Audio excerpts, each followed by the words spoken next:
বাংলাদেশ সরকার সাম্প্রতিক একটি পদক্ষেপের মাধ্যমে দক্ষিণ পূর্বাঞ্চলীয় চট্টগ্রাম আরাকান সীমান্তে জাতিসংঘের নামে একটি তথাকথিত ইন্টারিয়াম হিউম্যানিটেরিয়ান করিডোর চালু করেছে। এই পদক্ষেপকে অনেকে মানবিক সহায়তা বললেও বিশ্লেষক ও সচেতন নাগরিকদের মতে এটি দেশের জন্য একটি বিপজ্জনক ভূ রাজনৈতিক ফাঁদ।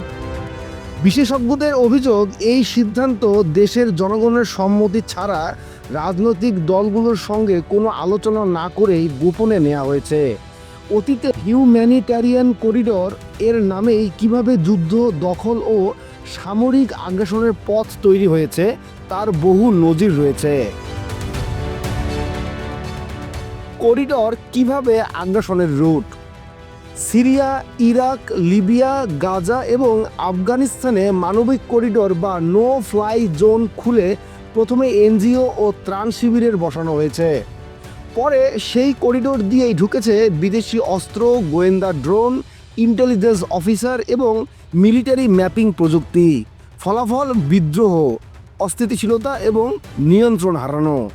যেমন সিরিয়ায় আইএস এবং আল নুসরার উত্থান হয়েছে এবং করিডোরগুলোর মাধ্যমে লিবিয়ার কাদ্দাফির পতনের জন্য নাটো সেই করিডোরকেই ব্যবহার করেছে। গাজায় মোসাদের লোকেরা রাফা করিডোর দিয়েই প্রবেশ করেছে বলে অভিযোগ। আফগানিস্তানে সিআইএ করিডোরের আড়ালে ঘাঁটি গেড়ে ড্রোন হামলা ও গুপ্ত হত্যা চালিয়েছে। বাংলাদেশে করিডোরের পেছনে ভূ রাজনীতি। বিশ্লেষণ বলছে, চট্টগ্রাম আরাকান করিডোরটি কেবল একটি মানবিক পদক্ষেপ নয়, বরং এটি একটি স্ট্র্যাটেজিক চেন লিঙ্কের অংশ। এর পেছনে কাজ করছে যুক্তরাষ্ট্র, ইসরায়েল, ভারত, যারা এই অঞ্চলকে ব্যবহার করতে চায় নিজেদের ভূ রাজনৈতিক স্বার্থে। যুক্তরাষ্ট্র চায় চীনের ইন্ডিয়ান ওশান অ্যাক্সেস ব্লক করতে এবং এই করিডোরকে ব্যবহার করে মিলিটারি, লজিস্টিক ও নজরদারি চালাতে।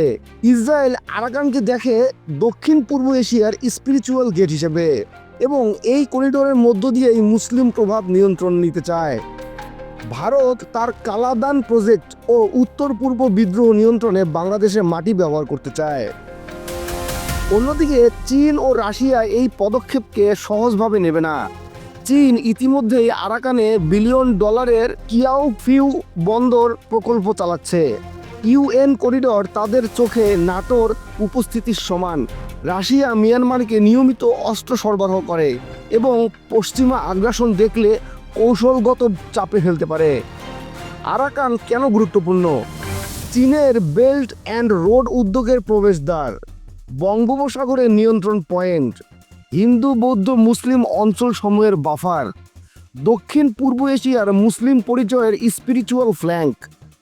অনেক মুসলিম গবেষকের মতে ভবিষ্যতের গাজাউতুল হিন্দের সম্ভাব্য র্যালি পয়েন্ট। এই করিডোরের মাধ্যমে বাংলাদেশ কি পাবে?